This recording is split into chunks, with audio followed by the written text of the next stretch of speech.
Alright, this is May 2nd here. Just going to do a water test on my water.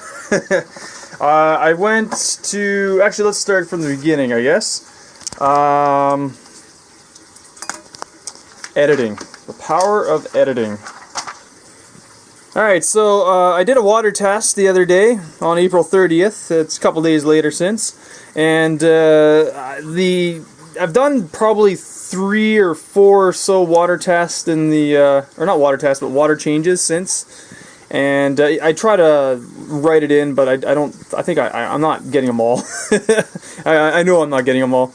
But I'm still getting 8.2 pH. So I'm concerned that the calcium carbonate that's in the water is, keeping it up too high. So what I want to do is, I got this test here. This will test for, I think this KH is it. Anyway, this will test it. And this is a lot simpler. This is just a strip. I dip it in water. I wish I saw this before, because, yeah. So I'm going to give that a shot. So I'm going to fill this up with some water. I'm going to get a TDS test. I haven't done that in a while. Tap water sits at around 170, 180. I'm going to guesstimate right now it's going to be sitting at 220. And we'll see what that looks like. I was correct on my total dissolved solids. I said it was going to be 220. It's 228. I just popped this in. I'm not reading anything significant here. Oh, pardon me. So I want to say my pH is at, this thing's saying 7.5, 7.8 or so.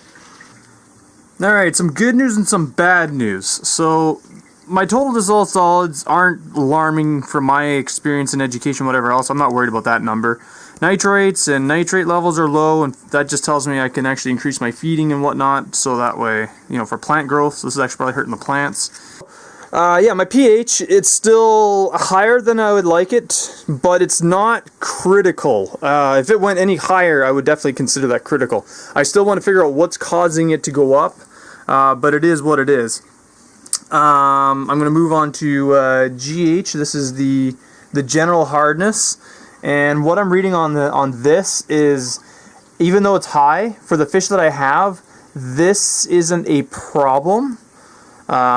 This one here, actually, was the one that I wanted to test. This is the calcium carbonate, and I'm reading about 100, and I know I'm using color charts, but I can say it's not reading very high, and based off of what I'm reading on the information here, it's, again, not a problem. So, the only problem that I'm having in my numbers is the pH. I don't know why it's so high. The only theory that I have on that is the bacteria. I know... No, it's supposed to buffer it down, so I'm not too sure why it's so high. So, I don't know. So, I'm probably going to go and get some more fish, though. I think. I don't know. You'll see.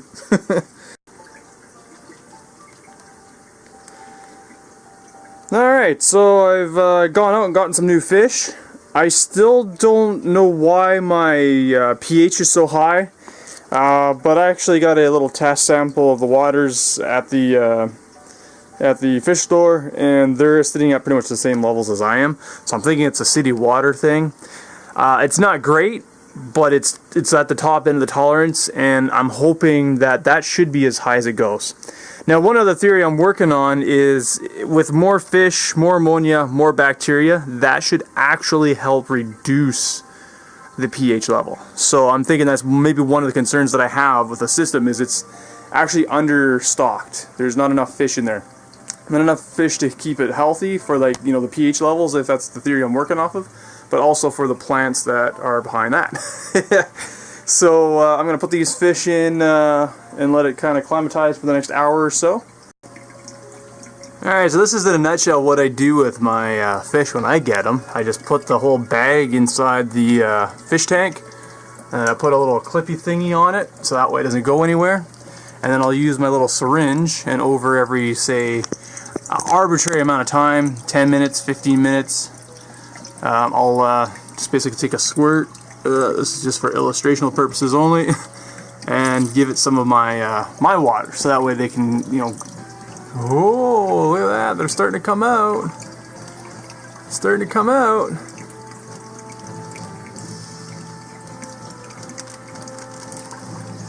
It's like, oh no, oh no, oh no!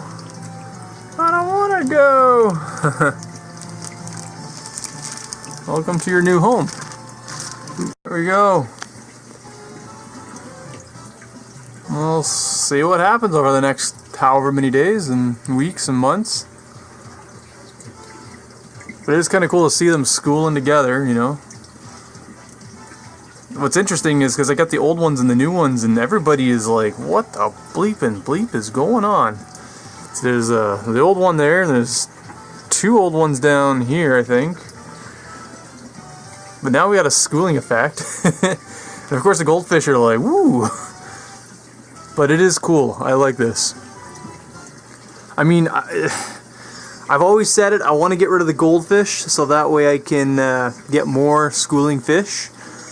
I think it'd be really cool to get rid of these 2 big goldfish and just basically put in another dozen or more little fish and just watch the swarm. But at the same time, I think the goldfish are kind of neat too. So, I don't know. We'll see. We'll see where it goes.